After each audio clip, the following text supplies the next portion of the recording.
आप देख रहे हैं दैनिक हालात, राष्ट्रीय समाचार पत्र एवं channel breaking news. Uttar Pradesh के माननीय मुख्यमंत्री योगी आदित्यनाथ विकसित भारत विकसित उत्तर प्रदेश कार्यक्रम में गाजियाबाद पहुंचे।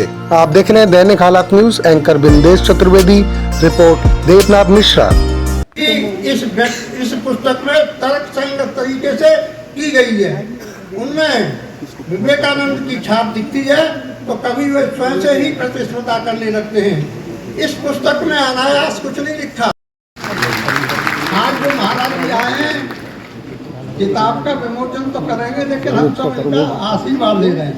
अतः मैं पुनः योगी जी महाराज को कोटि कोटि धन्यवाद देता हूँ और आशा करता हूँ कि यह पुस्तक हमारे देशवासियों को नरेंद्र मोदी जी के विराट व्यक्तित्व, यानी भारत विकसित होगा तब जब आत्मनिर्भर होगा, और भारत विकसित और आत्मनिर्भर तब होगा जब उत्तर प्रदेश विकसित और आत्मनिर्भर होगा।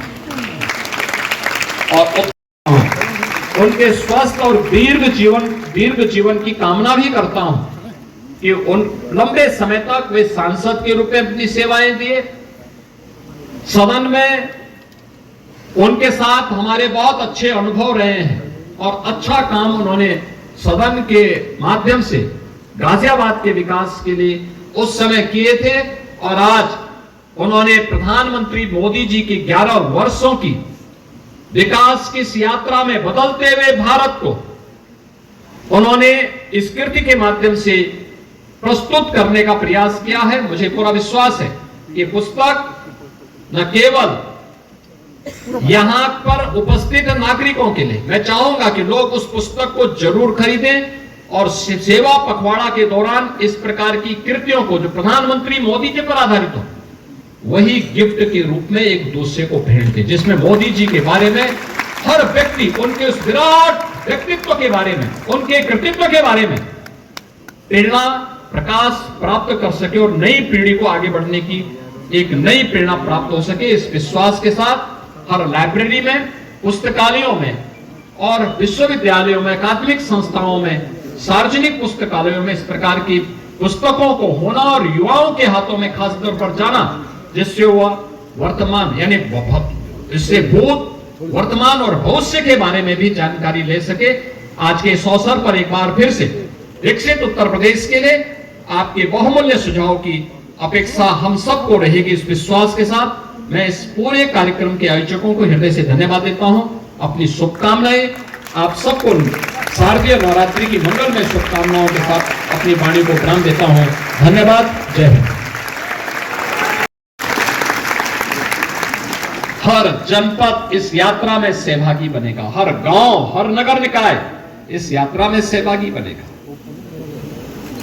और इसके लिए हमें अभी से प्लानिंग करनी होगी।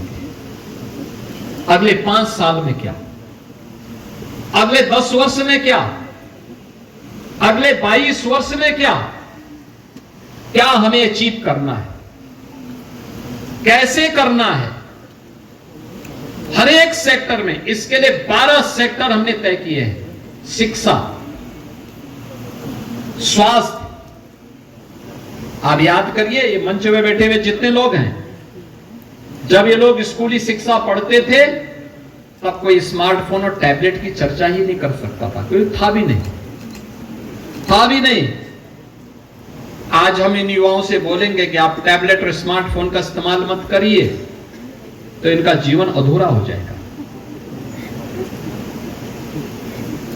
टेक्नोलॉजी का उपयोग, ये डिजिटल इंडिया के बारे में, डिजिटल इंडिया ने भारत के युवाओं को एक नई उड़ान बनने के लिए प्लेटफॉर्म दिया है।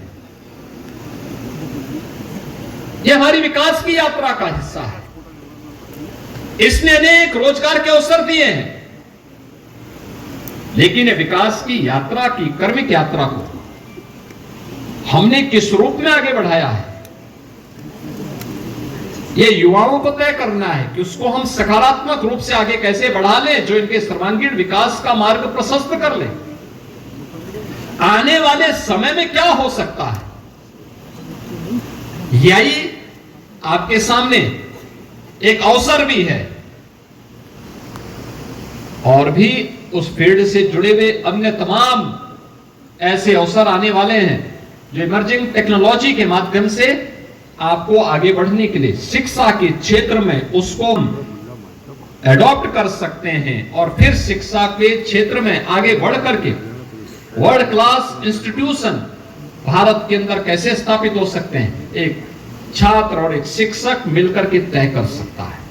उससे संबंधित सुझाव 5 वर्ष के लिए क्या हमारा लक्ष्य होना चाहिए, 10 वर्ष के लिए क्या होना चाहिए, अगले देश की आजादी के शताब्दी महोत्सव के लिए क्या होना चाहिए। ऐसे ही स्वास्थ्य के लिए, स्वास्थ्य का क्षेत्र बड़ा बृहद क्षेत्र है। मॉडर्न मेडिकल की फैसिलिटी भी है हमारे पास, ट्रेडिशनल मेडिसिन की भी सुविधा आयुष के क्षेत्र में, इन सब के लिए अनेक सुविधाएं हैं। अभी तक व्यक्ति फिजिकली प्रेजेंट होता है डॉक्टर के सामने, आने वाले समय में टेक्नोलॉजी का और बेहतर इस्तेमाल होगा। अभी टेली कंसल्टेशन में गए, कल हो सकता है कि उसका स्मार्टफोन ही उसके बारे में पूरी प्रेस्क्रिप्शन लिख करके उसको दे दे और उसको बता दे, जन्म से ही उसके बारे में बता दे कि इसको क्या क्या क्या क्या सावधानियां रखनी चाहिए आगे के लिए। बहुत कुछ हो सकता है। मॉडर्न मेडिसिन को उसके क्षेत्र में 5 साल की, 10 साल की, 22 साल की प्लानिंग के बारे में सुझाव, और सुझाव के साथ साथ यानी अपनी बातों को रखना और उसके साथ सुझाव को भी उसके साथ जोड़ना है।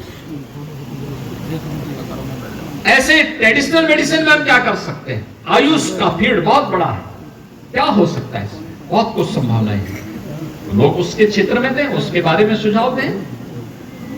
ऐसे ही अधिवक्ता अपने क्षेत्र के बारे में सुझाव दें। याद रखना, टेक्नोलॉजी किसी को बेरोजगार नहीं करती, किसी को बेरोजगार नहीं करती। याद रखिए, जब कंप्यूटर आया था तब भी आंदोलन चलेगी, कंप्यूटर से बेरोजगारी बढ़ेगी। कंप्यूटर ने नए अवसर दिए हैं, नए अवसर दे दिए लोगों को आगे बढ़ने के लिए। और टेक्नोलॉजी नए फील्ड खोलती है, नए द्वार खोलती है। उसको हम किस रूप में लेते हैं यह हम पर निर्भर करता है, यह हम पर निर्भर करता है। कृषि और जल संसाधन में भी बहुत कुछ हो सकता है। याद रखना, उत्तर प्रदेश तो सबसे दुनिया की उर्वरा भूमि को रखता है, और उर्वरा भूमि में उत्तर प्रदेश की जो भागीदारी है, हमारा यह मानना है भी टेक्नोलॉजी का इस्तेमाल हमारे अन्नदाता किसानों ने कम किया है। इसका बेहतर इस्तेमाल करेगा, जितना वो उत्पादन करता है लागत को कम करके इसकी उत्पादकता को इससे 3 गुना बढ़ाने की सामर्थ्य उत्तर प्रदेश की धरती रखती है। अगर हम उसके रूप उसको लेकर के चले, कैसे बेहतर जल प्रबंधन हो सकता है, इन सब पर भी ध्यान देना होगा। अभी से इनके बारे में, अर्बनाइजेशन के बारे में हमारी अपनी हमें तय करना होगा। औद्योगिक विकास, आज कोई गाजियाबाद को गैंगस्टर का सिटी नहीं कह सकता। आज गाजियाबाद की पहचान एक औद्योगिक नगरी के रूप में, शिक्षा के बेहतरीन उभरते हुए केंद्र के रूप में होती है। यह आपकी पहचान बन रही है। आज कोई उत्तर प्रदेश को बीमारू राज्य नहीं कह सकता। 17 के पहले उत्तर प्रदेश का कोई नागरिक, उत्तर प्रदेश का कोई नौजवान उत्तर प्रदेश के बाहर जाता था तो उत्तर प्रदेश के नौजवान को अपनी पहचान छुपानी पड़ती थी। ये केवल गाजियाबाद को ही नहीं, ये पहचान हर जनपद वासी को छुपाना होता था। वो अगल बगल के किसी राज्य का नाम ले लेता था। लेकिन आज उत्तर प्रदेश का कोई भी नागरिक जब उत्तर प्रदेश से बाहर जाता है और कहता मैं उत्तर प्रदेश से हूं, तो बोलने वाले के चेहरे पर कितनी चमक है ये तो नहीं कह सकता, लेकिन देखने वाले और जिसको आप बता रहे हैं उसके चेहरे पर एक नई चमक आ जाती है। उत्तर प्रदेश, उत्तर प्रदेश, उसके मुंह से एक यानी पॉजिटिव आवाज निकलती है, उत्तर प्रदेश। आज हर व्यक्ति उत्तर प्रदेश के बारे में जानने के लिए उत्सुक है, और इसीलिए पिछली सरकारों ने बीमारू बनाया था। हमने यहां के अनलिमिटेड पोटेंशियल को आगे बढ़ा करके आज इसको भारत की ग्रोथ का इंजन बनाने में सफलता प्राप्त की है। और आज उत्तर प्रदेश 8वीं नहीं बल्कि देश के नंबर 2 की अर्थव्यवस्था बन चुका है और अगले कुछ वर्षों में नंबर 1 अर्थव्यवस्था के रूप में स्थापित करना है। इसके लिए सारे प्रयास आगे बढ़ रहे हैं। लोग कहते हैं आपके पास सब, मैं कहता हूं हमारा युवा है, हमारा अन्नदाता किसान है, आधी आबादी नारी शक्ति की है, हमारा उद्यमी है, हमारा श्रमिक है और जीवन की प्रत्येक। आप देख रहे हैं दैनिक हालात न्यूज। सब्सक्राइब करें दैनिक हालात Audio Jungle. On YouTube। आप हमारी वेबसाइट पर भी यह चैनल देख सकते हैं, दैनिक हालात न्यूज़.simdif.com।